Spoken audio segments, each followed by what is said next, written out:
Salut tout le monde et rebonjour à ma chaîne Tout simplement Amé. Donc aujourd'hui je vais vous montrer mes petits coups de cœur québécois. Donc les compagnies ou des personnalités sur le web que je trouve intéressants et qui ont une conscience sur l'environnement. Pour commencer, la marque que je vais vous présenter c'est Sac Sac. Donc ils font ici des petits sacs pour l'épicerie. Donc ça vient dans une petite pochette comme ça et les sacs ressemblent à ceci. Donc c'est en filet, donc c'est parfait pour mettre là, des légumes. On peut même les conserver directement dans le sac, par exemple dans le frigo si c'est de la laitue, des choses comme ça. C'est super, si jamais c'est sale, on peut le mettre dans la laveuse, il n'y a aucun problème. Donc il y a plusieurs grandeurs là, qui viennent avec l'ensemble. Donc c'est une compagnie québécoise qui fabrique aussi leur sac ici au Québec. Donc je suis super, c'est vraiment intéressant comme produit aussi à avoir là, pour faire l'épicerie en faisant moins de déchets pour ne pas utiliser les sacs en plastique.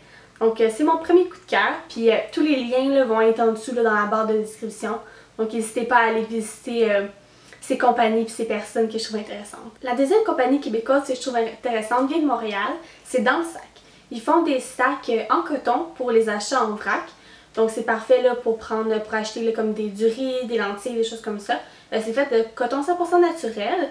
Ils offrent aussi là, différents sacs comme des sacs à pain, des choses comme ça. C'est super intéressant là, si ça vous intéresse de vous impliquer là, dans le sans déchets pour faire votre épicerie là, en vrac. Parce que au lieu d'utiliser, d'apporter des plats en vitre qui sont plus lourds, qui peuvent se casser aussi, donc ces sacs-là sont super pratiques puis ils prennent pas beaucoup de place quand ils sont vides. Je vais aussi vous parler de deux épiceries en vrac que je trouve intéressantes, donc une à Montréal, une à Québec. Donc à Québec, celle que j'ai visitée hier, c'est La Récolte, qui est située dans le quartier de Limoilou. C'est une épicerie qui vient tout juste d'ouvrir cette année. Ils ont vraiment une grande variété de produits en vrac, dont certains aussi qui offrent la possibilité d'être biologiques, qui ont souvent les deux alternatives.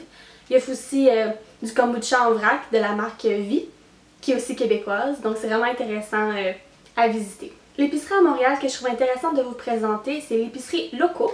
Donc elle aussi c'est une épicerie en vrac qui offre des produits biologiques et vraiment plein d'autres produits, là, pas nécessairement juste de l'alimentation mais l'entretien ménager et puis plein de choses comme ça. Donc c'est super intéressant à les visiter. Une autre compagnie que j'ai pu essayer récemment c'est Cosmétique Rose Citron.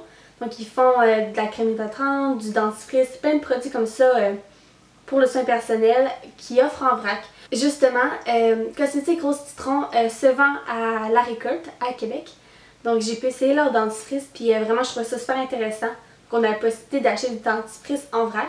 Puis le goût vraiment il m'a plu donc c'est une bonne découverte. Donc pour terminer, je vais vous parler des personnalités là, sur le web que j'ai découvert récemment. Donc le premier c'est un couple de Montréal, c'est les Coco Écolo. Ils ont une page Instagram et aussi une chaîne sur YouTube. Ils nous donnent plein d'astuces comment faire le zéro déchet. Ils sont super intéressants et très rigolos dans leurs vidéos. Donc n'hésitez pas à aller leur montrer plein d'amour sur leur chaîne YouTube. La dernière page d'Instagram que je vais vous présenter, c'est une personne que je connais de mon secondaire. Donc c'est les Truites. Ils sont aussi un couple, puis ils viennent tout récemment de lancer leur page Instagram. C'est des passionnés d'aventure qui ont vraiment une conscience sur l'écologie. Pour le mois de mai, ils font un mois en vélo, donc ils se rendent au travail seulement en vélo. Donc je vous invite à aller les encourager sur leur page. C'est ce qui conclut ma petite capsule sur mes coups de cœur québécois. Donc n'hésitez pas à aller visiter les liens là, en cliquant en dessous là, dans les commentaires. Et j'espère que vous avez apprécié et que ça vous a fait découvrir ce qui se fait ici au Québec. Merci beaucoup d'avoir écouté cette vidéo. N'oubliez pas de vous inscrire à ma chaîne et de cliquer sur le bouton j'aime. À la prochaine!